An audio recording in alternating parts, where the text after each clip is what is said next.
Aleluia. Graça e a paz, Senhor Jesus. Amém, irmãos? Glória a Deus. Que bom que você está aqui. Não sei se você já sorriu para a pessoa estar do seu lado. Fala para ele, que bom que você está aqui. Pergunta para ele, você vem sempre aqui? Se faz tempo que você não vê ele, fala a verdade. Faz tempo que eu não te vejo. Vigia, irmão. Fala aí, cadê? Tem alguém que faz tempo que você não vê? Fala para ele, conta tudo. Fala, rapaz, fazia tempo que eu não te via. Amém? Tá bom. Irmãos, veja, deixa eu falar algo sobre o nosso jejum, apenas lembrando os irmãos, porque eu sei que vários irmãos acompanham, né, a igreja de Goiânia, a nossa igreja em Goiânia, e está tudo certo acompanhar, amém? Eu acho que deve acompanhar mesmo, faz bem para você estar acompanhando todo esse movimento da nossa igreja lá em Goiânia. E aí, você que acompanha a nossa igreja lá em Goiânia, em Goiás, você deve estar sabendo que começou o jejum lá, e aí muitos irmãos, né, ficam sempre ansiosos, querendo saber, começou o jejum lá em Goiânia, e o nosso jejum começa agora? Não começa agora. O nosso jejum começará, nós vamos lançar o nosso jejum dia 30 de março, ou seja, daqui 2 domingos, ok? Então, o lançamento é no domingo, mas o primeiro dia do jejum é na segunda-feira, amém? De tal forma que nós vamos jejuar a partir do dia 31 de março e vai até o dia 20 de abril, ok? Então, apenas para você saber. E outro detalhe importante sobre o nosso jejum é o tema, né? Que aí muitos irmãos vê o tema do jejum lá em Goiânia, que tem a ver com a presença de Deus também, né? Como é que é o tema lá mesmo? Como é que é? É sobre a família, né? Minha família na presença de Deus, ninguém acompanha, não? Me ajuda aí, irmão. Enfim, se alguém descobrir, me fala, né? Será que é isso aí mesmo, hein? Aqui, ó. Jejum 21 dias pela família. Quando a presença enche a sua casa. Isso. Quando a presença enche a sua casa. Que está mais ou menos o nosso rumo. Veja, mas desde o semestre passado, né, os irmãos devem se lembrar, que ao invés da gente ter um tema para o jejum de 21 dias, o que nós temos feito? Nós temos feito como o pastor Wilson, da nossa igreja lá em São Paulo, faz há 20 anos, pode-se dizer, e hoje em dia a maior parte das igrejas do Nordeste estão fazendo assim, como nós fazemos e como é feito em São Paulo, né? A maior parte das igrejas da região Norte também estão fazendo assim como, pastor? Ao invés da gente ter um tema para o jejum, nós temos um tema para o semestre, amém? Um tema para o semestre, né? E recentemente, só para você ter ideia, o pastor Aloísio, ele pediu para o pastor Wilson explicar numa reunião de todos os pastores do Brasil como que ele faz esse projeto de, ao invés de ter um tema só para o jejum, ter um tema para o semestre. Amém? Então, nós temos feito dessa maneira como se faz a nossa igreja lá em São Paulo, né, como está sendo feito na maior parte das igrejas aqui do Nordeste e também do Norte, né, do Brasil. E também as igrejas da Europa também seguem esse modelo, né, porque o próprio pastor Wilson que acompanha as igrejas da Europa, ao invés de ter um tema só para o jejum, tem um tema para o semestre.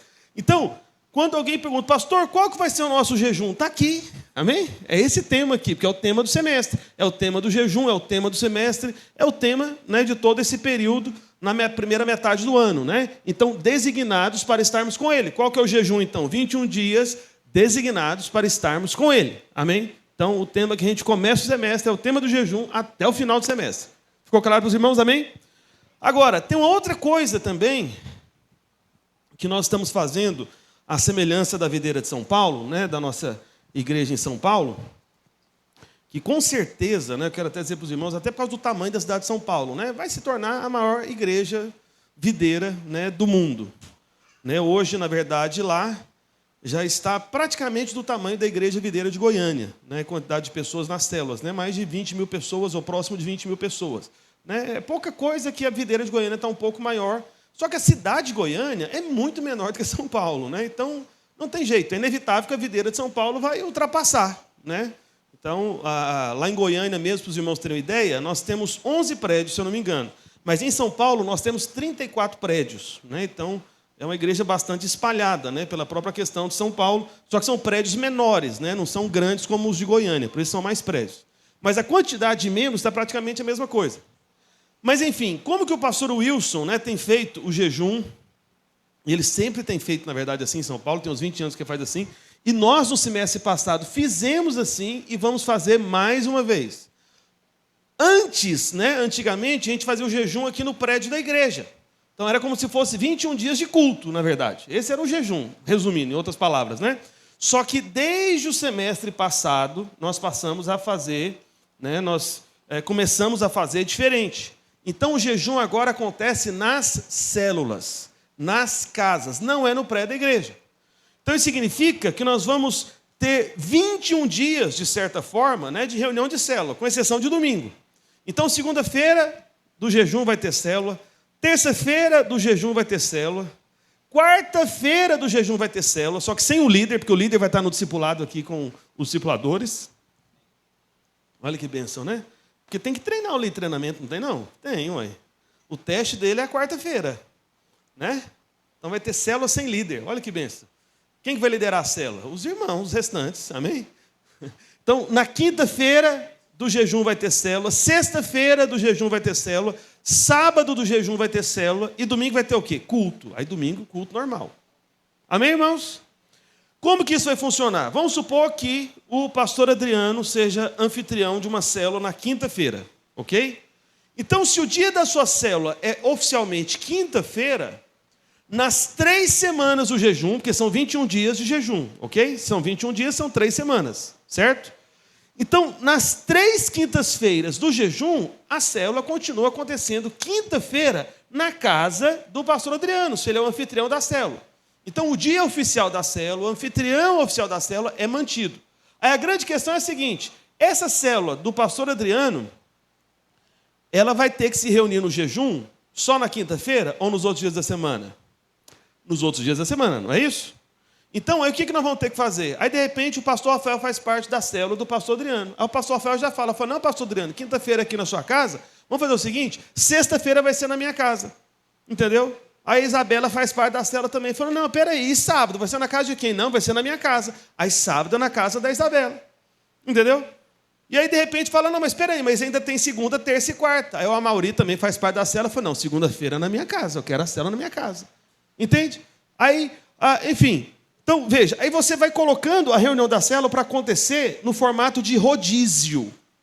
Então, a célula vai acontecer mais vezes durante o período do jejum, ou seja, todos os dias, com exceção de domingo, ok? Só que não é para acontecer mais vezes na casa do anfitrião.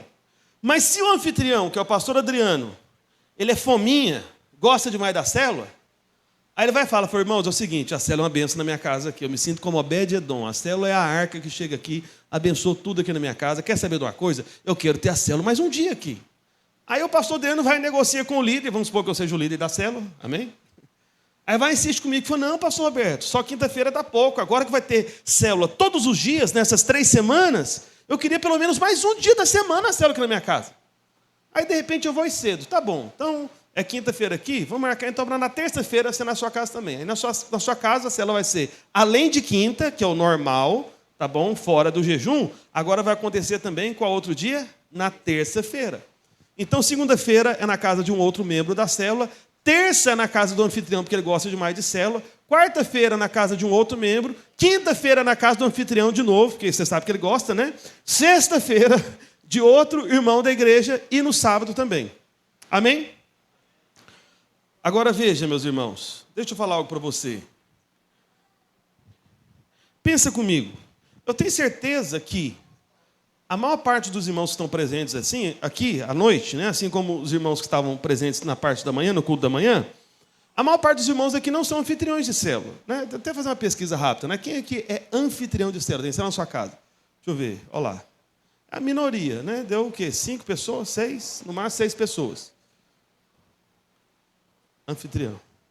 Eu sou anfitrião também, quero dizer para vocês. Eu também sou anfitrião. Não levantei minha mão, mas... Tem 3 anfitriões aqui que valem um só, né? Porque a Sara Isabela está aqui, eu também, todo mundo aqui é anfitrião, mas é na mesma casa. Mas olha para cá. Veja. Eu não sei se você já parou para pensar, mas justamente a célula acontecer na sua casa, você que não é anfitrião, você que não é, amém? Ou seja, a grande maioria não são anfitriões aqui. Quem sabe Deus não está preparando este momento do jejum para justamente alcançar as pessoas da sua casa através dessa célula que vai acontecer 3 semanas. Você está me entendendo? Então, esse rodízio de anfitriões de célula, isso é só durante 3 semanas, amém?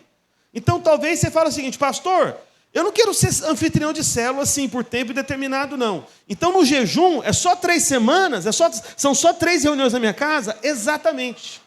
Entende? É como se você fosse um anfitrião provisório, só durante o jejum.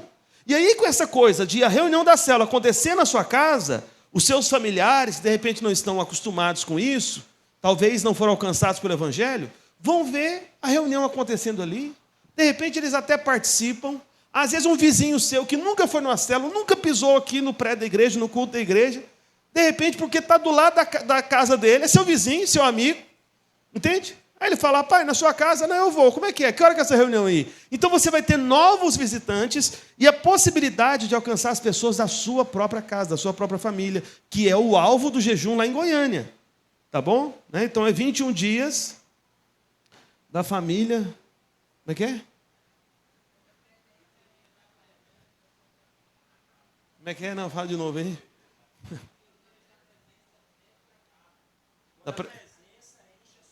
Quando a presença enche a sua casa. Pronto, eu gosto de falar direitinho assim mesmo. Isso. Quando a presença enche a sua casa. Meu irmão, sabe como é que a presença de Deus vai encher a sua casa? Especialmente através de uma célula. Você está me entendendo? Amém? Então, agora, o nosso jejum, ao invés da gente ter 21 dias de culto, na verdade, serão praticamente 21 dias de célula. Mas, repetindo, a célula acontece na casa do anfitrião oficial só uma vez por semana. Ah, pastor, mas se ele quiser mais um outro dia, aí negocia com o líder, não tem problema. Amém? Mas serão 21 reuniões. E o que vai acontecer? O que vai ser compartilhado nessas reuniões, pastor? Veja, como nós estamos com esse tema aqui, designados para estarmos com ele, né? Isso fala da presença do Senhor Jesus, está escrito lá em Marcos 3,14, que nós somos designados para estarmos com ele.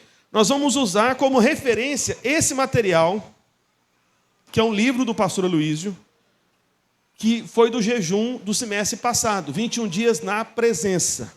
Amém? Então, só para você saber. Aí você fala, pastor, eu tenho que comprar o livro? Não, não tem. Por quê? Por quê? Porque eu quero facilitar a sua vida, você acredita? Então, o que nós vamos fazer?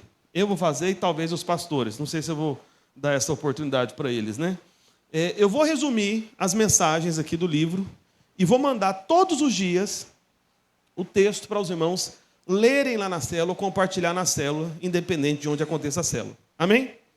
Pastor, quanto que custa isso? Nada. Amém? Entendeu? Então você vai receber diariamente, de graça, né, um arquivo em PDF do resumo da lição aqui do livro. Tá bom? Então, para facilitar para você e também para ficar um texto menor. Porque os livros do pastor Luísio são muito ricos da palavra.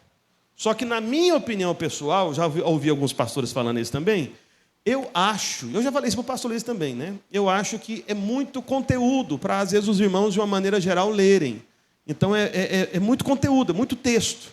Então, eu penso que fazer um resumo, deixar ele um pouquinho menorzinho, mais compacto, vai ser melhor para os irmãos compartilharem. Amém? Então, vou fazer isso para você de graça. Amém? Para você. Ah, pastor, eu quero comprar o livro. A gente não vai ter o livro físico. Esse livro aqui foi o pastor Rafael que trouxe. A última vez que ele foi lá em Goiânia, ele comprou o livro. Aí ele mandou sortear para os irmãos. Brincadeira. É dele. Você achou, né? Opa. Mandou nada, né? Está ali, está só esperando eu devolver. Eu acho que ele está com medo de eu ficar com ele, né? Mas se você quiser comprar o livro na Amazon, tem. Entendeu? Você pode comprar a versão eletrônica para você ler no seu telefone, no seu smartphone, no seu tablet ou no computador, né? E aí você baixa lá um aplicativo próprio da Amazon, gratuito, para você ler o arquivo lá em PDF. Você não tem acesso realmente ao PDF. Ele fica dentro do aplicativo lá, porque a Amazon dá um jeito de você não multiplicar aquilo, entendeu? É um esquema de segurança. Aí você paga e tem acesso à sua versão ali eletrônica. Amém? Vamos para a palavra de Deus agora. Apocalipse capítulo 2, verso 1. Apocalipse 2, 1.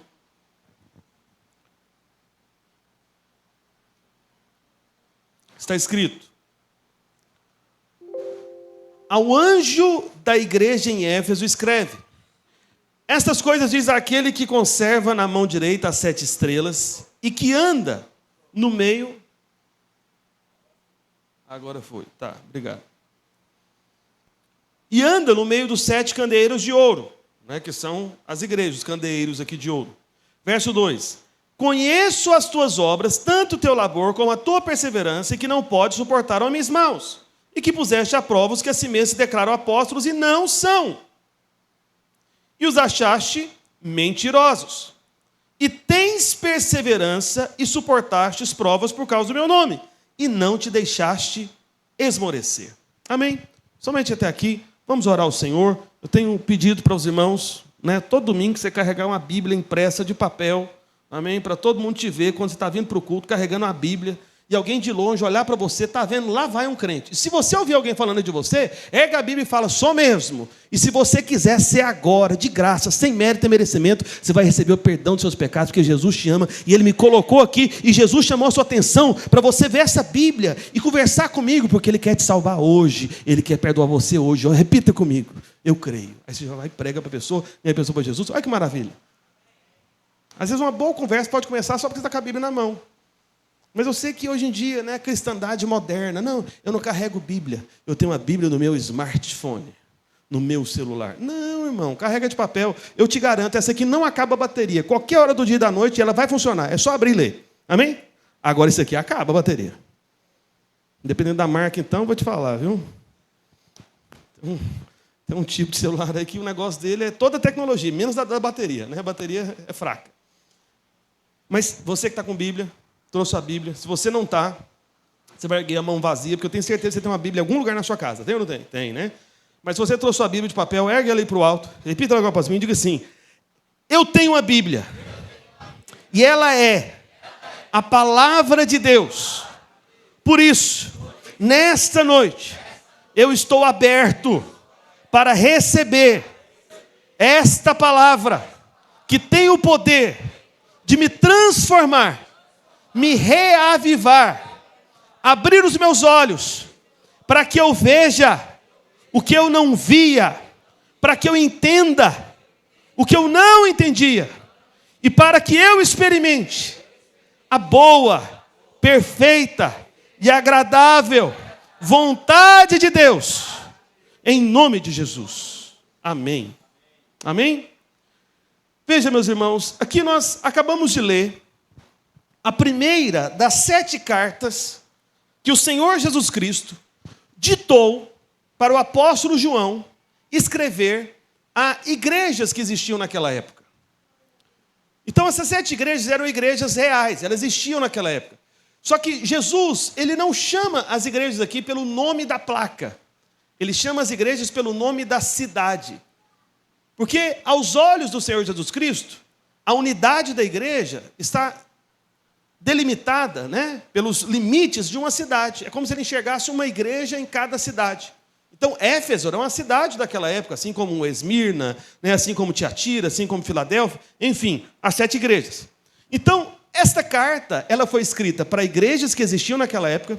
No entanto, os estudiosos da palavra, eles acreditam que essas 7 igrejas, elas também são como se fosse uma sequência que se refere à própria história do mover de Deus no decorrer dos séculos. Então, desde a época dos apóstolos, né, houve um mover de Deus na história da igreja. Então, eles acreditam que cada uma das 7 igrejas são fases históricas da igreja, né, no mundo inteiro. E essas 7 igrejas falam, então, da história da própria igreja, falam, então, de igrejas reais que existiram naquela época, mas estas 7 igrejas também têm mensagens que são para nós também. Amém? Os irmãos creem nisso? Está na palavra de Deus. Por que eu posso afirmar isso? Vai lá para o final, para o verso 7. Pula aí para o verso 7, por favor. Olha o que está escrito aqui no verso 7. Vamos ler juntos lá? Vamos lá? Quem tem ouvidos, ouça o que o Espírito diz às igrejas. Só até aí, só até aí. Veja, a palavra igreja ali está no plural ou no singular? No plural, não é verdade? Então, Jesus ele começa a carta à igreja de Éfeso, né, no singular. Ao anjo da igreja, no singular, escreve a igreja de Éfeso. Só que no final da carta, porque esse aqui é o último verso da carta à igreja de Éfeso. Aí no final da carta, Deus muda a maneira de falar. Ao invés de continuar falando no singular, como sendo um conteúdo somente para a igreja de Éfeso, na conclusão ele fala no plural, ele fala de maneira diferente. Ele diz o quê? Quem tem ouvidos, ouça o que o Espírito diz às igrejas. Ou seja, a carta foi para a igreja de Éfeso, mas a mensagem da carta, no final das contas, é para todas as igrejas. Então isso é para nós. Isso é para nós. Amém? Está claro para os irmãos? Mas vamos voltar lá para o verso 1 do capítulo 2. Aliás, não, verso 2, isso mesmo, obrigado, é o 2. Veja, o Senhor Jesus, eu li para os irmãos aqui do verso 1 até o 3, né? Mas nos versos 2 e 3, né, primeiro o Senhor Jesus se apresenta para a igreja no verso 1, mas nos versos 2 e 3, o Senhor Jesus está falando de características da igreja de Éfeso. E a igreja de Éfeso, deixa eu te dar uma outra informação também, ela foi uma igreja muito especial, sabe por quê? Porque, olha, ela foi fundada, de certa maneira, por Paulo. Você se lembra que no Novo Testamento tem a carta de Paulo aos Efésios. Amém? Então, Paulo tinha uma autoridade sobre a igreja de Éfeso. Então, quando ele escreve a carta aos Efésios, ele está escrevendo uma carta para a igreja de Éfeso. Ok? E aí, Paulo, depois no momento que cooperou para a plantação da igreja de Éfeso, ele mandou Timóteo para pastorear essa igreja. E teve um momento que o próprio apóstolo João também pastoreou a igreja de Éfeso. Então, o que eu estou querendo mostrar para você? É que grandes homens de Deus estavam à frente dessa igreja. Pensa comigo, né? Paulo, cooperando na edificação dessa igreja. O apóstolo João, o apóstolo do amor, né?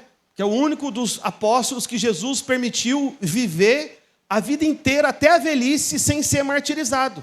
Porque todos os apóstolos do Senhor Jesus foram martirizados.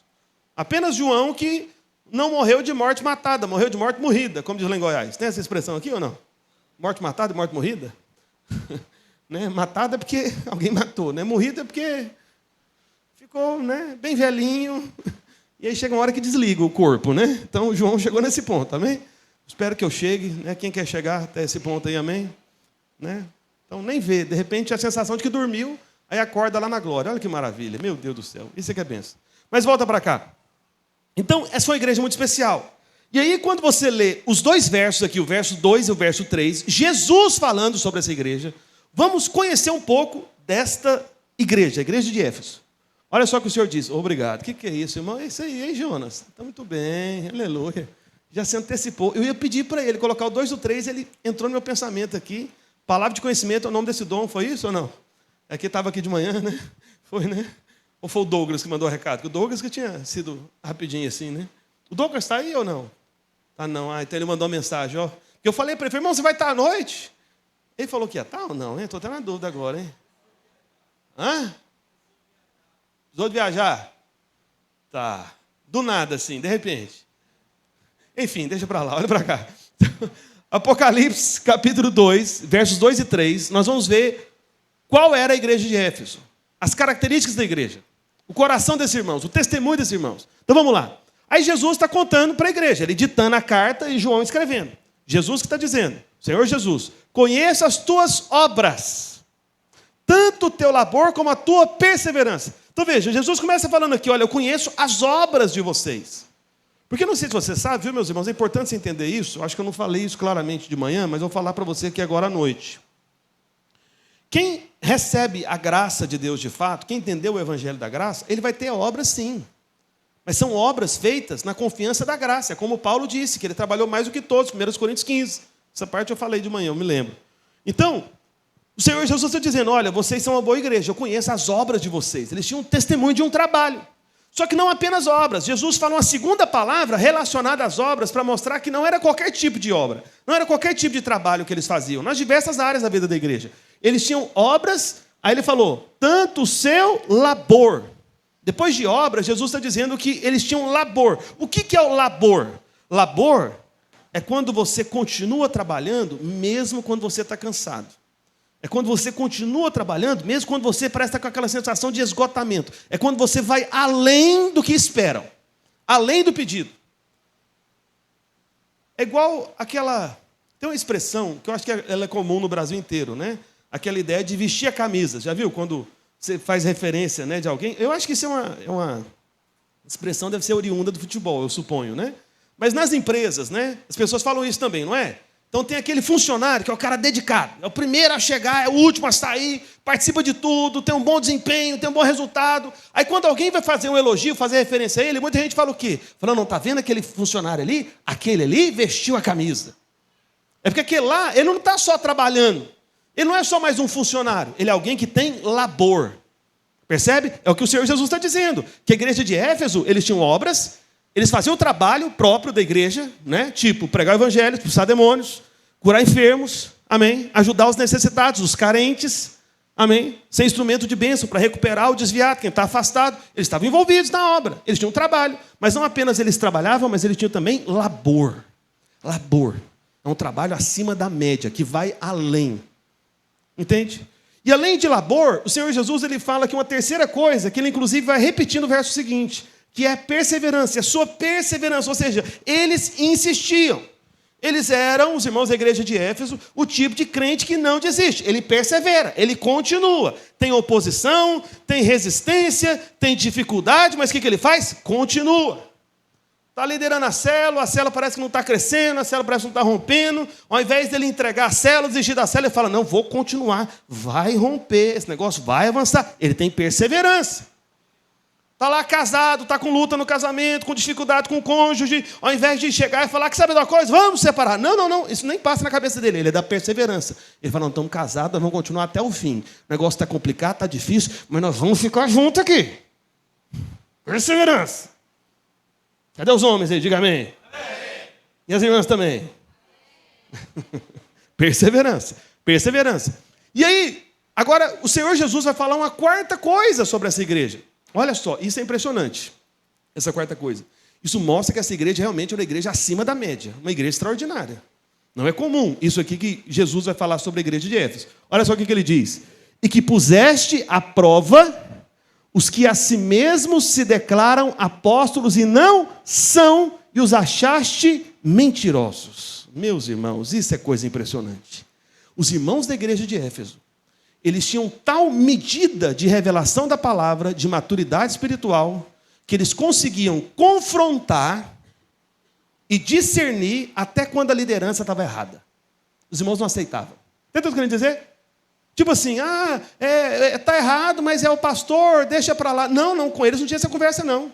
Se está errado é o pastor, vamos falar com o pastor, vamos conversar. Foi pastor, né? Sem desonrar, não precisa ser nada assim exposto na frente de todo mundo, mas ia lá para corrigir.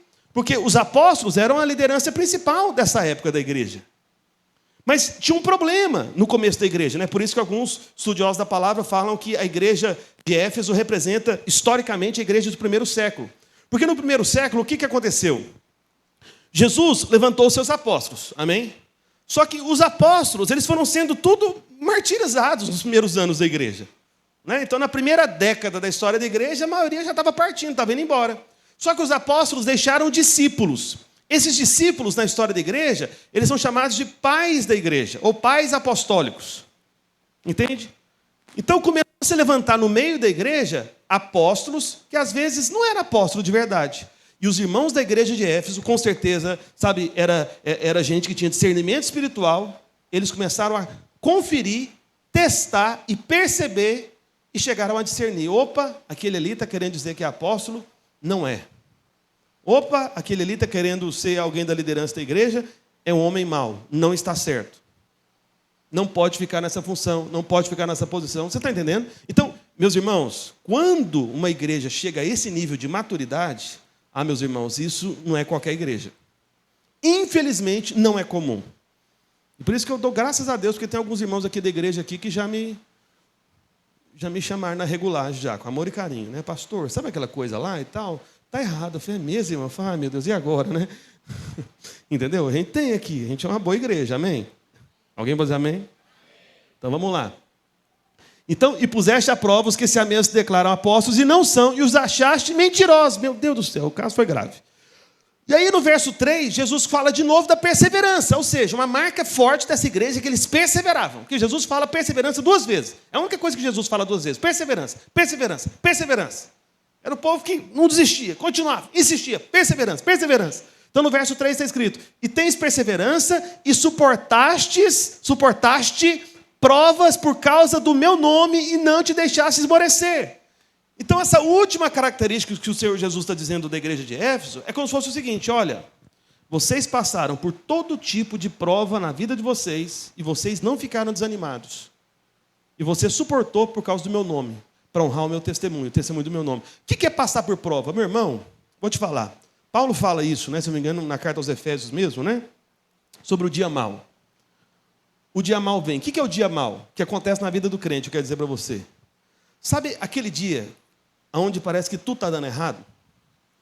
E sabe quando aquele dia, às vezes, vira uma semana? E sabe quando aquela semana parece que vira um mês? E sabe quando aquele mês parece que ele se estende, vira um trimestre? E, de repente, o trimestre vira um semestre? E talvez chegue até o ponto do semestre virar um ano. Fala, meu Deus do céu, misericórdia, não é possível? Que tanta tribulação. Você olha para todos os lados, portas fechadas, resistências, oposições. Você tenta fazer uma coisa, você fica, sabe, ali cercado de todos os lados. Então isso é prova. Todo crente passa por provas. Isso são testes. Tá bom? Isso não significa, sabe, que você tem algo de errado na minha vida e tudo. Meu irmão, tem algo de errado na vida de todo mundo, quero te dizer, tá bom? Não tem ninguém certo, 100%. Amém? Só o Senhor Jesus Cristo. Então a prova, na verdade, é para testar você. Até onde que você vai? A questão é, você vai permanecer honrando o nome de Jesus, porque Jesus deu um motivo porque eles suportaram. Qual que é o motivo deles suportaram? Olha lá, e suportaste provas por causa do quê? Por qual causa? Qual motivo? Por causa do quê? Do meu nome, do nome dele. Entendeu? Então, meu irmão, sabe por que você deve suportar a prova? Por causa do nome de Jesus. Porque você sabe que ele é por você. Você serve a ele, você se rendeu a ele. E aquele que entendeu tanto que é amado por ele, quer honrar o nome dele. Então você suporta por causa do nome dele. Espera aí, eu sou de Deus. Se Deus é por mim, quem será contra mim? Aquele que não poupou o seu próprio filho, antes por todos nós entregou, porventura, não nos dará graciosamente com ele todas as coisas? Então não interessa. Nada poderá me separar do amor de Deus. Seja prova, tribulação, nem coisas de cima, de baixo, nem anjo, nem principado, nem potestade, nem prova nenhuma poderá me separar do amor de Deus que está em Cristo Jesus. Então eu vou suportar por causa do nome de Jesus. Amém? Isso que eles fizeram. E não de deixar se esmorecer. Ou seja, eles não apenas suportaram a prova, mas eles não ficaram esmorecidos. Porque tem esse problema também, né? Eu acho que essa parte também eu não deixei tão claro de manhã. Porque tem irmão que ele até suporta a prova, só que ele fica emburrado. Ele faz bico, sabe? Você encontra o irmão de manhã, de tarde, de noite, e está assim. Eu falei, o que foi, irmãos? Parece que está meio desanimado. Se soubesse como é que está a minha vida, você já está pior do que eu. Ele vai te condena ainda, o abençoado, sabe? Eu queria falar abençoado mesmo. Como é que eu falo outra coisa? Mas olha para cá. Então, veja. Ele suporta a prova, só que ele esmorece. Ele desanima. Ele fica triste. Né? Tá dando tudo errado. Ele fala que sabe de uma coisa, vou largar essa célula. Vou ser anfitrião mais não. Mês passado até deu dízimo. Pois é, estou de greve. O dízimo o senhor não vai ter não. Vou te dar também não. Olha aí, tanto minha vida está ruim. Percebe? Esmoreceu. Ele está fazendo troca com Deus. Não entendeu nada da graça de Deus e do amor de Deus pela vida dele. Ele está fazendo barganha, negocinho com Deus emburrado. E achando que Deus é menino. Entende? Tem uma postura infantil. De criança. Porque criança que é assim. É na verdade. Não é criança que é assim, que emburra? Papai, quero pirulito. Não, não vai chupar pirulito agora. Não é assim? Pois é, irmão e irmã, com amor e carinho, deixa eu te falar uma coisa. Se você está passando por essas tribulações, lutas, guerras, batalhas, oposições, não emburra não. Fica feliz, não esmorece não. Amém? Lembra do que Paulo falou na carta aos Filipenses? Alegrai-vos sempre. Alegrai-vos aonde? Nas circunstâncias ou no Senhor? No Senhor. Então, eles suportaram provas por causa do nome, porque eles estavam se alegrando no nome do Senhor. Entendeu isso? O motivo da sua alegria não pode ser as coisas ao seu redor. O motivo da sua alegria não podem ser as pessoas ao seu redor. Não! O motivo da sua alegria é algo muito maior do que tudo e do que todos. É Ele. Por isso nós somos designados a estarmos com Ele. Então, quando você olha firmemente para o autor e consumador da fé, meu irmão, você não esmorece. Você suporta a prova e consegue ainda, como diz aquele corinho, vai passando pela prova, dando glória a Deus, ei, né? Alguém conhece esse corinho? Eu não. Que isso, irmão, não ouve. música pentecostal, não. Eu ouço, acredita? Um dos únicos DVDs que eu tenho lá em casa até hoje é um DVD de Cassiane. Você acredita? Tá lá. Eu só não tenho aparelho para passar, né? Vende ainda DVD? Acho que não tem mais não, né? Mas o DVD tá lá. Mas olha para cá. Vai passando pela prova, dando glória a Deus. Glória a Deus. Os irmãos sabem ou nada? Só isso, só essa parte, né? Acabou a letra. Tá chorando, louve. Tá sofrendo, louve. Não importa, louve. Seu louvor invade o céu. Deus vai na frente. Quebrando, tirando os espíritos. Ele abre as portas para ninguém mais fechar. Ele trabalha para o que nele confia. Caminha contigo de noite ou de dia. Erga suas mãos, sua bênção chegou. Comece a cantar. Ei, glória, aleluia. Essa sabe, né? Amém, amém, amém. Pois é, eu acho que, sei não, acho que os irmãos lá de Éfeso, eles cantavam mais ou menos esse corinho aí na hora da prova, para não esmorecer, né? Porque essa música te levanta, levanta ou não levanta? Irmão, você tem que guardar, por isso que eu gosto do louvor pentecostal, por causa dessa parte, que o negócio, ele, entendeu? Vai quebrando as coisas. Eu tenho, para cada época da minha vida, eu tenho um tipo de música, entendeu? Então eu sei a música certinha que eu preciso de ouvir no dia, entendeu? Essa, então, é para alguns momentos bem difíceis, sabe? Aí eu começo, põe um volume no talo, no máximo lá, e aí o Pentecoste vem, aleluia. Então, voltando lá, e os irmãos colocaram a letra, por isso vocês estavam cantando, né? Pensando que os irmãos sabiam, nem vi. Ei, irmãos, vigia, olha para cá. Irmãos, olha para cá, veja. Apocalipse aqui 2, versos 2 e 3. Olhando para essas características que Jesus fala da igreja de Éfeso. Pensa comigo, era ou não era uma boa igreja? Era. O pessoal trabalhava para valer, com labor, perseverança, tinha discernimento espiritual para testar, inclusive, o pessoal da liderança, os falsos apóstolos, e perceber que alguns eram até mentirosos, que é o que está escrito no texto bíblico, está lá. Puseste à prova os que a si mesmos se declaram apóstolos e não são, e os achaste mentirosos. Mentirosos. E aí o Senhor enfatiza, tens perseverança. O que eles mais tinham como característica era perseverança. Esse é o resumo da igreja de Éfeso. Uma igreja perseverante, perseverante, perseverante. Suportava provas por causa do nome de Jesus e não se deixava esmorecer. Meus irmãos, se alguém algum dia falar para mim, não conheço o pastor Roberto. Pastor Roberto é alguém que tem obra, é alguém que tem labor, é alguém que tem perseverança, tem discernimento espiritual, ele percebe as coisas, sabe? E ele insiste. Ele não se deixa esmorecer, suporta as provas. Irmão, se alguém falasse isso para mim, eu me sentia assim tão bem. Eu falei, gente, zerei a vida. Sabe aquela história, né? Pronto. Fiz o que tinha que fazer. Mas, olha para cá. No verso 4, Jesus fala uma outra coisa. O verso seguinte, a gente leu o verso 3, né? Vamos lá para o verso 4. Vamos ler juntos aqui o verso 4? Em alta voz, vamos lá? Tenho, porém, contra ti que abandonaste o teu primeiro amor. Fala, misericórdia. Então veja, sabe uma coisa que eu acho absurda, né? Não sei se isso impressiona você, se você percebeu o que eu vou dizer. E na minha opinião, não deveria ser assim. O que me parece absurdo nesse texto? É que é possível ser um crente ou uma igreja que trabalha muito, que tem labor, que tem discernimento espiritual, para confrontar, inclusive, gente da liderança, que suporta provas e que não desanima. É possível ter tudo isso tendo abandonado o primeiro amor, jogando o primeiro amor para lá.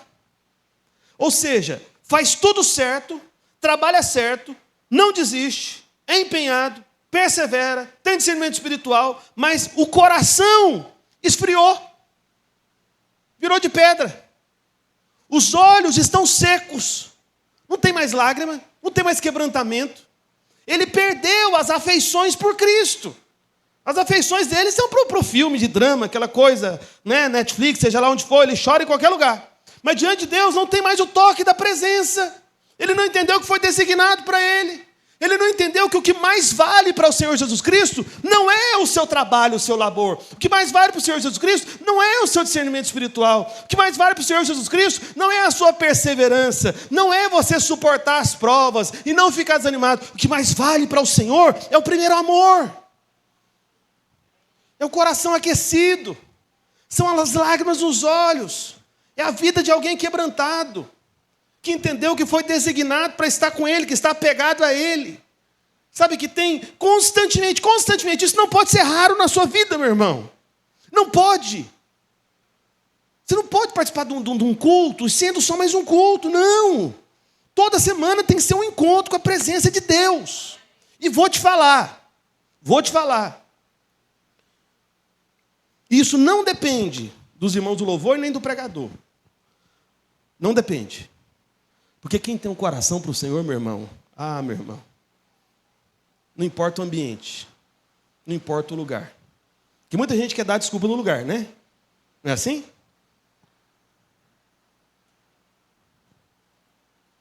Veja, Adão e Eva foram colocados num jardim perfeito, jardim do Éden, jardim de delícias e prazeres, jardim perfeito de Deus.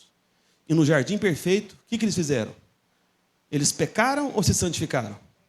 Pecaram. No lugar perfeito, eles pecaram. Mas aí vem Jesus, o segundo Adão, ou o último Adão. E lá no jardim do Getsêmani, que significa prensa de azeite, um lugar onde se esmaga azeitonas. E no jardim do Getsêmani, outro jardim, Jesus foi tão atacado no mundo espiritual que a Bíblia fala que enquanto ele orava, ele transpirou sangue. Sangue. Entende? E os médicos explicam isso. Isso é um caso raro da medicina. Não é comum, é raro. E os médicos falam, quando uma pessoa, isso pode acontecer com homem ou mulher, quando ele passa por um estresse muito grande, uma pressão emocional muito exagerada, o suor dele pode se misturar com sangue, porque alguns vasos aqui da pele podem se romper, pequenos vasos. E aí, quando você está debaixo de pressão emocional muito grande, você acaba transpirando muito. Aí um pouco de sangue se mistura com muito suor, aí parece que está literalmente suando só sangue. Mas é um pouco de sangue com muito suor. Foi isso que aconteceu com Jesus. A medicina explica. Então isso significa que no jardim de Getsêmani, Jesus estava justamente como se fosse uma azeitona sendo prensada, esmagada para tirar o azeite. Como se fosse sangrando a azeitona, esmagando. É debaixo de prensa. Entende? Dor, sofrimento, aperto, esmagamento. Por isso que o nome do jardim é Getsêmani. Então, no jardim do Éden, delícias, prazeres, perfeito, o homem peca. E no jardim da prensa, da pressão, da angústia, do sofrimento, Jesus faz a vontade de Deus. Entende? Ele faz a vontade de Deus. Ele sustenta o testemunho. Então, tudo isso para você entender, meu irmão, que não importa o ambiente. O que importa é o seu coração. A questão era o coração do Senhor Jesus. Um coração apegado ao Pai. Um coração que entendeu o que é amor. Você está me entendendo? Então veja, o Senhor Jesus, Ele está mostrando, olha, eu tenho contra vocês, vocês perderam o primeiro amor. Perdeu. Então se Jesus olha aquelas características excelentes da igreja, nos versos 2 e 3, e fala, olha, mas eu tenho algo contra vocês, que vocês perderam o primeiro amor, então é muito importante a gente entender o que é esse primeiro amor. Alguém pode dizer amém? Queria chamar o irmão para o teclado já aqui, por favor. Veja, o que é o primeiro amor? O que é o primeiro amor? Lá em 1 João, capítulo 4, verso 19, coloque aí para mim, por favor. 1 João 4, 19. Olha só o que está escrito. O que está escrito ali? Vamos ler juntos? Nós amamos porque Ele nos amou primeiro. Amém? Então nós amamos o Senhor por quê? Porque Ele nos amou primeiro. Então quem amou primeiro? Foi você ou o Senhor? O Senhor. O Senhor amou você primeiro. Você recebeu esse amor no seu coração. E com esse amor que você recebeu dele, você usa o amor dele para amá-lo. Você está entendendo? O material do seu amor, que flui para ele, é algo que você recebeu dele antes. Você só o ama porque ele te amou primeiro. Então veja, o que é o primeiro amor? Meu irmão, o primeiro amor não é, ao contrário do que você imagina, o seu amor por ele. O primeiro amor é o amor dele por você. Porque o primeiro a amar foi ele. E deixa eu te falar mais. Ele te ama não é porque você é amável. Ele te ama porque ele é amor. Ele é amor. Não é que ele tem amor, ele é amor. Deus é amor. Ele não te ama porque você é amável. Se você é casado, o seu cônjuge sabe que muitas vezes você não é amável. Sabe ou não sabe? Sabe. E no caso das irmãs, tem uma época certinha do mês que fica mais difícil de amá-las. Alguém lembra dessa época? É uma época de uma sigla, né? Que começa com T e termina com M. Pastor, qual que é a letra do meio? Você sabe? Qual que é a letra do meio, irmãs? P. TPM, meu Deus do céu. Então, irmãos, olha só, você que é casado, deixa eu te dar uma dica aqui. Nesses dias, compra um chocolate que ela gosta. Ajuda a sua esposa. Só nesses dias, não deixa a toalha molhada em cima da cama. Espera passar e você volta. Entendeu? Coloca o sapato no lugar, recolhe a meia do chão, ajuda a irmã. Amém? Vamos combinar? As irmãs estão gostando aqui do combinado, amém? Aleluia. Aí depois que passar, volta, não tem problema não. O problema são esses dias, amém? Aí quando passar, volta tudo ao normal, porque esse é o seu normal, eu acredito, né?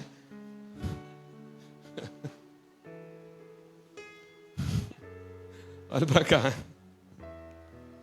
Ele te ama porque ele é amor. E veja, por isso que o diabo, presta atenção no que eu vou dizer. O diabo trabalha muito, e o diabo trabalha nisso todos os dias, e muitas vezes no dia, para convencer que você não é amado por Deus. O que o diabo faz? Ele te acusa. Ele fala das suas falhas, ele fala dos seus defeitos, ele fala dos seus pecados. E o duro é que realmente você falha. Você não é perfeito.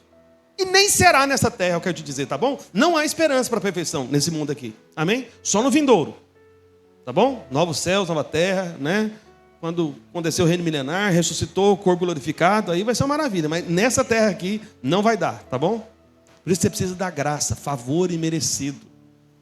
E a graça é justamente essa justificativa do amor incondicional de Deus. O amor de Deus não encontra condições, ele não exige nada de você. Ele simplesmente te ama, ele quis você, ele te escolheu. E perceba, Deus viu tudo a seu respeito. Não tem como você surpreender a Deus. Nem nas suas piores quedas, fracassos e pecados. Deus, ele viu toda a sua história e resolveu o problema de todos os seus pecados, inclusive os pecados do futuro. Todos. Ele resolveu lá na cruz do Calvário. Então ele viu todas as partes feias da sua vida, horrorosas, que você tenta esconder, e algumas partes que ninguém sabe. Mas ele viu e mesmo assim ele te amou. Ele te amou. E ele continua te amando. E sabe, uma coisa que eu estava falando para os irmãos hoje de manhã no culto. O versículo mais conhecido da palavra de Deus, isso é o que Deus causou isso. Não é coisa humana. Não é um acaso. Lógico que não. Sabe qual é o versículo mais conhecido no mundo, em todos os países, em todas as culturas, não importa se no Ocidente ou no Oriente. Sabe qual é o versículo mais repetido da Bíblia no mundo inteiro? Sério? João 3,16. João 3,16. João 3,16. E o que diz João 3,16? Porque Deus amou o mundo de tal maneira que deu seu Filho unigênito, para que todo aquele que nele crê não pereça, mas tenha a vida eterna. Veja, Deus que causou isso, pegou a Bíblia inteira, que tem milhares de versículos, e Deus fez com que esse versículo se espalhasse no mundo inteiro, se divulgasse no mundo inteiro, para que todo mundo soubesse pelo menos o seguinte: porque Deus amou. Deus amou. Ele amou o mundo inteiro. Esse mundo perdido, esse mundo caído, esse mundo cujo príncipe é Satanás, na verdade, porque o homem caiu e entregou o governo para o diabo. Por isso que o mundo é o que é, você está entendendo? O diabo ainda está nesse governo do mundo. Amém? Por isso nós não somos daqui. Por isso que acontecem coisas horrorosas aqui. Mas em breve, aquele que vem virá e não tardará, e vai estabelecer o seu reino em justiça aqui nessa terra, nesse mundo, o reino milenar de Cristo Jesus. E sabe, você que está envolvido na liderança da igreja numa célula, você entendeu a necessidade do treinamento para o reino milenar. Porque no reino os vencedores vão governar cidades. vão administrar grupos de pessoas. Aí você precisa de treinamento para isso. Precisa ou não precisa? Então, meu irmão, envolve na célula e resolve liderar a célula. O mais rápido possível, você já dá uma treinada já. Então, se alguém perguntar, por que você lidera a célula? Fala, rapaz, estou no treinamento, reino milenar, Jesus está às portas, e aí quando eu for governar algum lugar, eu já estou sabendo como é que lidera o povo. Amém? Quantos aqui creem que vão reinar com Cristo? Pois é. Então, recomendo que você esteja pelo menos na célula, né? Mas volta para cá. O Senhor, Ele amou você. Ele te ama. Uma coisa que eu tenho falado para os irmãos há anos. Tem muitos anos que eu falo isso. Uma coisa que você poderia fazer para te ajudar a lembrar é o seguinte. É você escrever numa folha de papel. Deus me ama. Eu sou amado por Deus. E pegar essa folha e pregar no teto do seu quarto. No rumo do travesseiro, onde você põe a cabeça, sabe? Quando chegar lá na sua casa, escreve num papel. Pode ser, né? Não precisa digitar não. Pode ser manuscrito mesmo. Eu sou amado por Deus. Deus me ama. E você vai e prega no teto. De tal maneira que todo dia, de manhã, quando você acordar, a primeira coisa que você vai ver é essa folha. Vai acordar e vai ver. Opa, Deus me ama. Eu sou amado pelo Senhor. Aleluia, que bênção. Olha aí, você já acorda com a boa notícia. E com a grande verdade da sua vida. Então, o primeiro amor é o amor de Deus por você. Aí você fala, pastor, e o meu amor por Ele, pela presença dEle? Isso é o segundo amor, tá bom? É só uma consequência. Nós o amamos porque Ele nos amou primeiro. E veja, a gente leu aqui 1 João 4,19, mas alguns versos antes, no verso 10, pode voltar aí para o verso 10? Retorna aí, por favor. João define o que é amor. E o livro de Apocalipse foi escrito por quem? Por João também. Amém? E o livro do Evangelho de João, João 3,16, por João também. João é o apóstolo do amor, então ele que define o amor no Novo Testamento. Tá bom? E é em João também que diz que Deus é amor. Ok? Então, João é a pessoa que Deus elegeu na Escritura para definir o que é amor. E aqui no verso 10 ele define claramente o que é amor. Olha lá. Nisto consiste o amor. Isso é amor. No Novo Testamento, a palavra amor é isso aqui. Não em que nós tenhamos amado a Deus. Não. Mas, ou seja, sim, isso que é amor. Em que Ele nos amou e enviou o seu Filho como propiciação pelos nossos pecados. Isso é amor. É Ele amando você. Ele vê os seus pecados. O Pai envia o próprio Filho para resolver o problema de todos os seus pecados. Isso é amor. É Deus vendo a pior parte da sua vida, todos os seus pecados, e dizendo, eu vou resolver porque eu te amo. Porque eu amei você. Isto é amor. Amém. Só que voltando lá para Apocalipse, no capítulo 2, no verso 5. O Senhor Jesus, depois de dizer, olha, vocês caíram. Volta no verso 4, por favor. Isso é importante. Aliás, não, é verso 5 mesmo. Desculpe. Eu não tinha visto ali. Está na primeira linha. Lembra-te, pois, de onde o quê? Caíste. Às vezes tem muito crente que não percebe isso, né? Que ele perdeu o primeiro amor, perdeu essa convicção do tanto que ele é amado por Deus. Porque se você quer amar a presença de Deus, meu irmão, o caminho é esse. Primeiro você tem que entender o tanto que Ele ama a sua presença. Deus ama a sua presença. Sabe algo para te encorajar a orar? Eu estava falando hoje de manhã para os irmãos também. Né? Algo que o Senhor tem falado comigo há algum tempo, né? Enfatizando isso no meu coração. Sabe qual que é um bom motivo para você orar? Eu vou te falar. Deus ama a sua voz. Deus, Ele gosta muito do jeito que você fala com Ele. Você está entendendo? Você não tem que orar parecido com o pastor Roberto. Não, Deus gosta do seu jeito. Se você quer agradar ao Senhor, separa um tempo, todo dia, alguns minutos, fala com Ele, conta tudo para Ele, pode reclamar, fala tudo. Ele ama esses momentos. Você quer, sabe, dar prazer para Deus? Faça isso, Ele ama te ouvir. Tem alguns irmãos, né, estão tendo bebês aqui, recém-nascidos. Já viu como é que acontece com o pai e com a mãe? Quando tem criança recém-nascida, que tem poucos meses? As primeiras coisas que as crianças tentam falar, a criança não está falando nada, mas o pai e a mãe falam, tá vendo? Já está falando mamãe. Mentira, tá nada. Está lá só, Aí viu? Falou, não falou? Aí se você estiver perto, porque você é uma pessoa amável, educada, você fala, né? Tipo isso, quase, né? Bem longe, na verdade. Enfim, o pai e a mãe ama ficar ouvindo esse balbucio, essas palavras sem sentido do bebê recém-nascido. É na verdade? Qualquer, sabe, fala estranha do bebê, o pai e a mãe, olha que lindo, você viu? Ele falou. Falou nada, ele está só... Aí você olha que lindo, falou de novo. Falou não. O pai e a mãe ama ouvir esse falar estranho. Deixa eu te falar uma coisa. Se você consegue amar, ter prazer no falar dos seus filhos tão pequenos, falando coisa com coisa, e parece que não está falando coisa nenhuma, imagina Deus quando ouve você. O Senhor tem prazer em te ouvir. Ele tem prazer. Ore por isso que seja então. Porque Ele quer te ouvir. Ele te ama. Amém? Só que aqui no verso 5, o Senhor fala 3 coisas, que eu vou dizer para a gente encerrar. Queria já chamar os irmãos aqui do louvor. Ele fala, lembra-te, pois, de onde caíste. Primeira coisa. Fala comigo. Primeira coisa, lembrar onde eu caí. Jesus está falando de uma queda aqui. Muita gente fala assim, o crente lá, o fulano pecou, ele caiu. Porque adulterou, porque consumiu pornografia. Caiu. Na opinião de Jesus, cair é perder o primeiro amor. É perder o coração aquecido por Ele. É perder essa convicção de que você é amado, de tanto ser amado, você passa a amar a presença dEle, quer estar com Ele. Perder isso que Jesus chama de queda. Isso é queda. E o que é triste, sabe que o Espírito Santo falou claramente no meu coração hoje pela manhã, eu vou repetir à noite, porque de repente eu acredito que isso é uma palavra para a igreja, não é só para quem está de manhã, não. Infelizmente, pode ter muita gente caída aqui entre nós. E às vezes irmãos da liderança. Ele vem no culto, ele é do labor, ele é da perseverança, trabalha muito, tem discernimento espiritual, suporta provas, não desanima, continua, mas está caído. Ele tem um testemunho como se fosse alguém que está em pé, está firme, porque está perseverando, mas está caído na presença de Deus. Caído no sentido negativo. Ele teve uma queda espiritual na vida dele. E qual que é a grande queda, na opinião do Senhor Jesus? Perdeu o primeiro amor. Ô meu irmão, vou te fazer uma pergunta, que parece uma pergunta estranha, mas qual foi a última vez? Não me responda, só pensa na resposta, tá bom? Qual foi a última vez que você se demorou na presença do Senhor?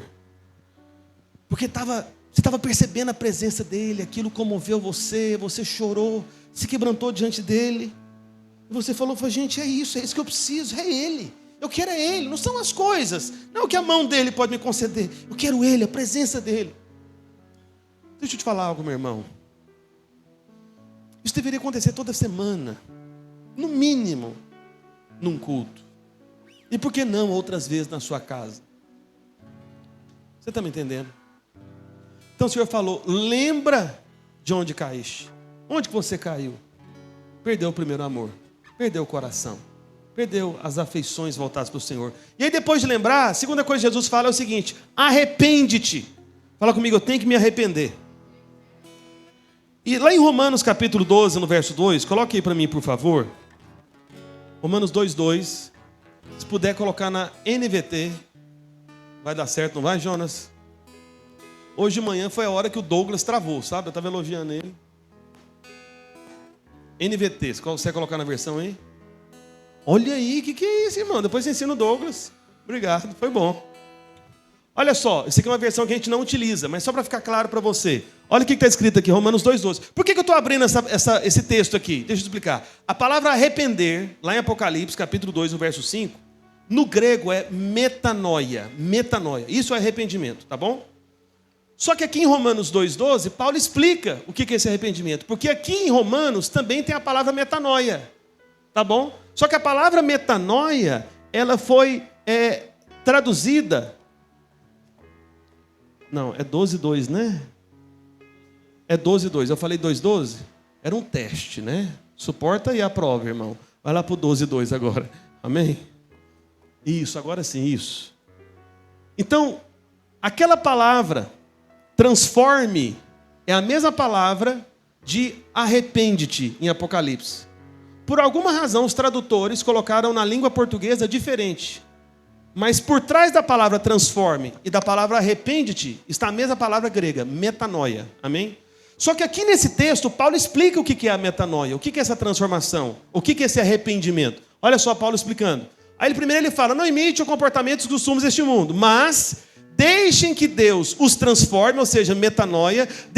Em outras palavras, deixe que Deus traga arrependimento, como? Como que é o arrependimento? Como que é a transformação? Como que é a metanoia? Aí Paulo explica, por meio de uma mudança em seu modo de pensar. Então, arrependimento ou transformação, que está escrito aqui, que é metanoia no grego, significa o seguinte: é Deus transformar você, mudando o seu modo de pensar. É a sua mente, os seus pensamentos, a sua cabeça começar a pensar de acordo com a palavra de Deus. E especialmente de acordo com o primeiro amor. E o primeiro amor é a convicção de que Ele te ama. Ele te ama nos piores dias. Ele te ama no dia da sua queda. Ele te ama no dia da sua inconstância. Ele te ama no dia da sua fraqueza. Ele te ama sempre. Eu não sei se você já observou, mas o Pai falou para Jesus 2 vezes nos evangelhos a seguinte frase: este é o meu filho amado em quem me comprazo. Sabe quando que o Pai falou para Jesus, para o Filho, isso? Este é o meu filho amado em quem me comprazo. Foi quando ele foi batizado, amém, lá no Jordão, ok? E quando Jesus estava lá no Monte da Transfiguração, no Monte Tabor, tradicionalmente é esse monte lá de Israel que eles dizem que Jesus estava. Então lá no monte, no lugar mais elevado, Jesus ouviu do Pai: este é o meu filho amado em quem me comprazo. Mas lá no Jordão, não sei se você sabe disso, geograficamente dizendo, aquele é considerado o ponto mais baixo da terra, aquela região do Rio Jordão. É o ponto mais inferior da terra. Então o Pai também falou para o Filho: você, este é o meu filho amado em quem me comprazo. O que isso significa, pastor? Que nos momentos mais elevados da sua vida, Deus te ama, mas nos momentos mais inferiores da sua vida, mais baixos, mais fracos, mais frágeis, mais inconstantes, mais imperfeitos da sua vida, Ele continua dizendo a mesma coisa: eu amo você. Entende? Não importa o momento. Seja o momento mais elevado, seja o momento mais baixo, Ele continua amando você. Ele fala a mesma coisa a seu respeito, porque você também é filho e é filho amado. Amém? Então você precisa ter a sua mente mudada. É assim que Deus faz. Então deixem que Deus os transforme por meio de uma mudança em seu modo de pensar. Para quê? A fim de que experimentem a boa, agradável e perfeita vontade de Deus para vocês. E o que precisa ser mudado no seu pensamento? Que você é amado. Não importa o que você faça ou deixe de fazer. Amém? E por último, voltando lá para Apocalipse capítulo 2, no verso 5. Fique em pé, por favor, onde você está. Nós já estamos encerrando, mas nós vamos cantar uma música aqui ainda. Peço para que você, se possível, fique até o final. Amém? Mas em terceiro e último lugar, o que está escrito ali no verso 5? Ele falou: lembra de onde caíste. Segundo lugar, arrepende. Em terceiro lugar, volta à prática das o quê, meus irmãos? O que está escrito ali? Primeiras obras. O que são as primeiras obras? Olha aqui para mim. Isso é muito simples. Eu nem preciso te dizer muita coisa. Basta você entender o que eu vou dizer. Que é o seguinte: quais são as primeiras obras? Eu tenho certeza, quando você era um novo convertido, novo na fé, era muito fácil de você se impressionar com as coisas de Deus. Não é verdade? Quando você era um novo convertido, de repente, talvez no culto, você anotava as pregações, você carregava a sua Bíblia, marcava a sua Bíblia. Quando você era um novo convertido, você queria estar em todos os cultos. Quando você era um novo convertido, de repente você não perdia uma célula. Você estava ali tão empolgado, tão cheio de Espírito, com a convicção de ser amado, que você era intenso. Você queria Ele. Podia tudo estar dando errado, que você estava bem, sabe, avivado, cheio de Espírito Santo, apegado a Ele, com as suas afeições voltadas para Ele. Você queria estar em tudo. Volta à prática das primeiras obras. O que Jesus está dizendo aqui em outras palavras? É o seguinte: filho, eu quero que você volte a fazer o que você fazia quando era apaixonado por mim. Você está entendendo? E aqui, Jesus está falando de praticar algo. Deixa eu te falar uma coisa sobre prática. Aqui é uma questão prática, tá bom? Irmão, comece a praticar sem querer praticar. Você está entendendo? E você vai ver fluir. Daqui a pouco vai jorrar um rio de vida. Vai perceber no seu interior. E você vai até lembrar: gente, eu devia ter insistido nisso mais vezes. Olha que maravilha.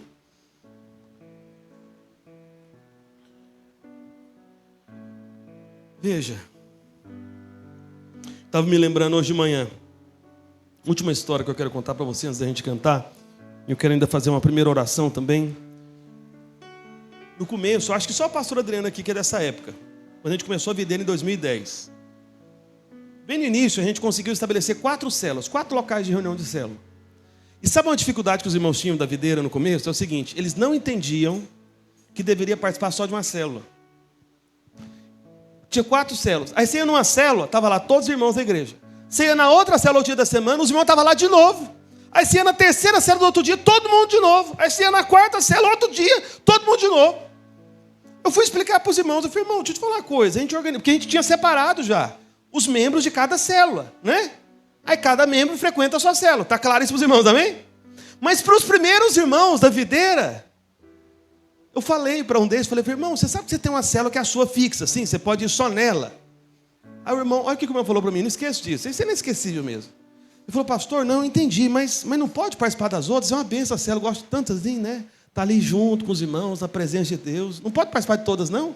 Aí eu olhei, pensei comigo, rapaz, esse irmão que está certo, eu estou errado, né? Acho que é ele que está certo. Os irmãos queridos estar em todas. Isso é a prática das primeiras obras. Você está entendendo? É você amar o Senhor, a casa dele, a vida da igreja. Você está me entendendo? Eu quero fazer uma primeira oração agora, antes da gente cantar. É uma oração de entrega da sua vida ao Senhor Jesus.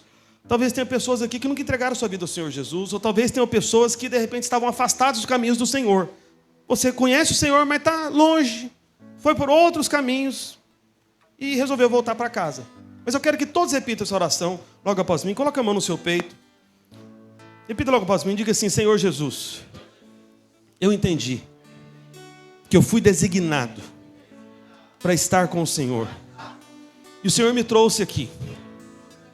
Por isso eu confesso com a minha boca e creio com todo o meu coração que Tu és Senhor e Salvador da minha vida.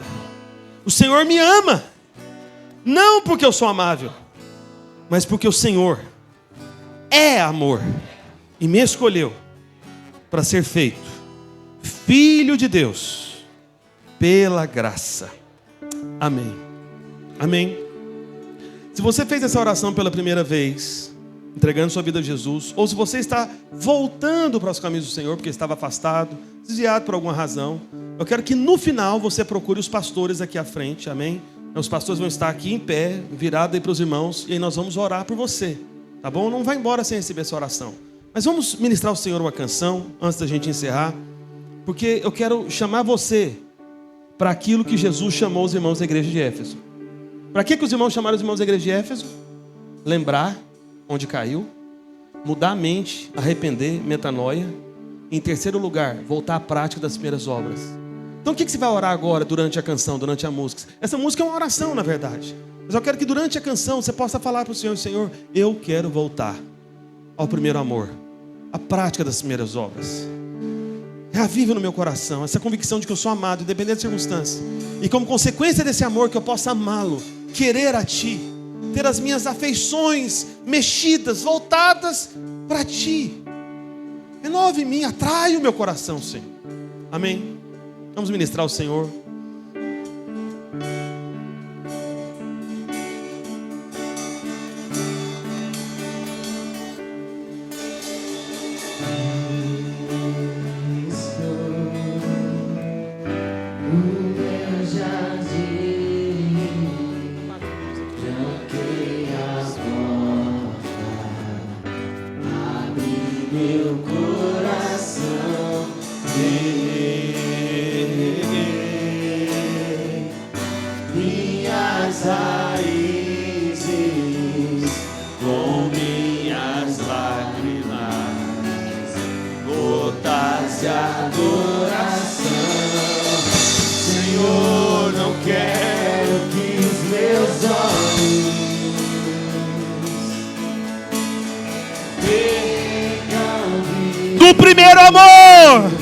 Do primeiro amor, por Ti, não quero que em mim se perca o desejo de Te adorar, o desejo de Te adorar.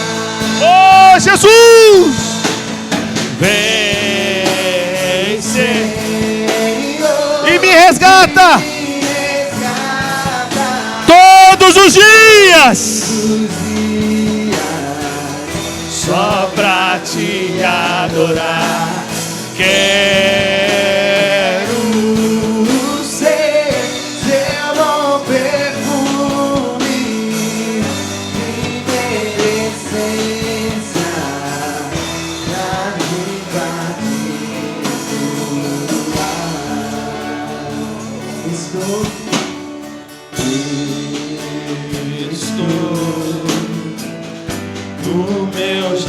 sim, tranquei a porta, abre meu coração,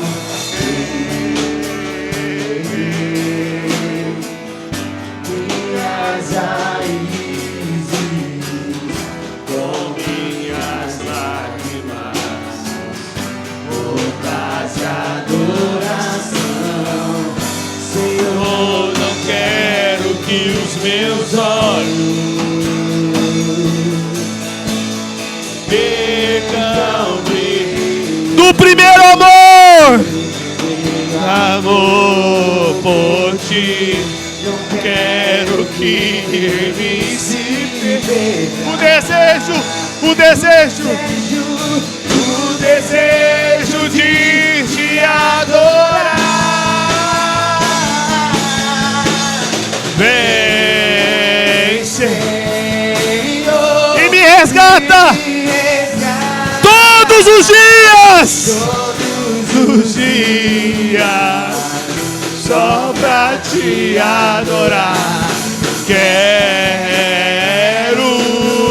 ser teu bom perfume, primeira essência, jardim particular. os que eu te adoro,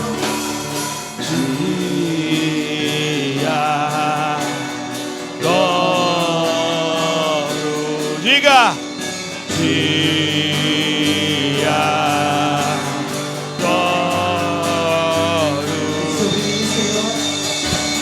Sobre mim, vem!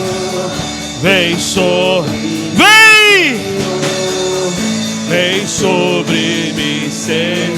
Vem, Senhor! eu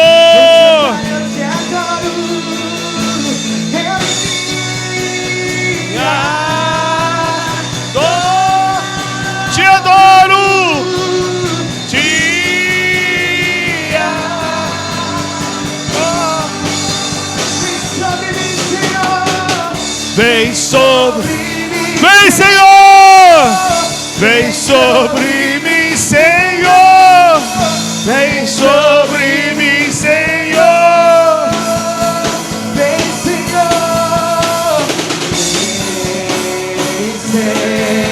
Senhor, E me resgata todos os dias, só pra te adorar.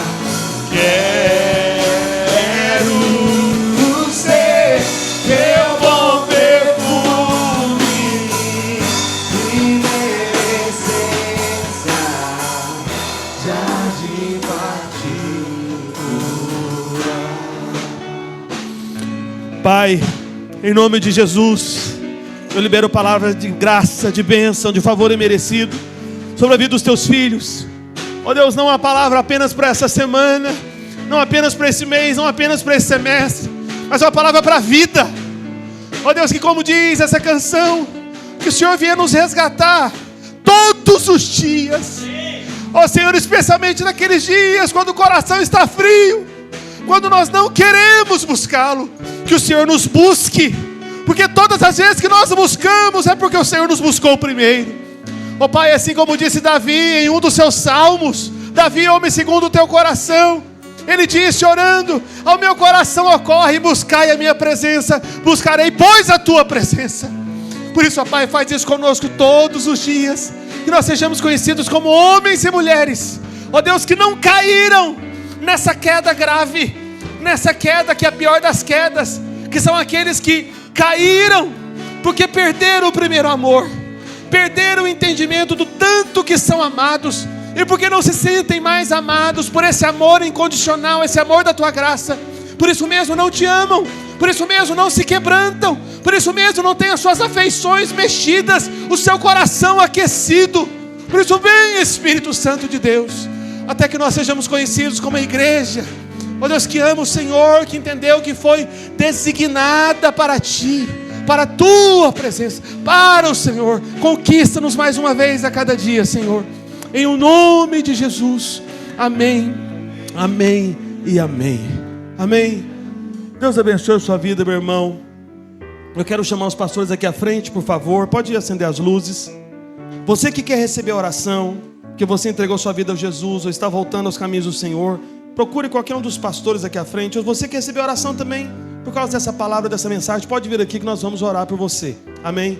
Senão Deus abençoe a sua vida. Diga por favor para pelo menos 2 ou 3 irmãos. Fala para ele, meu irmão, não se esqueça. O primeiro amor é a verdade que você é muito amado. E Ele nunca vai deixar de amar você. Amém? Deus abençoe os irmãos em nome de Jesus. Obrigado por ficar até o final. Se você quer receber oração, pode vir aqui à frente.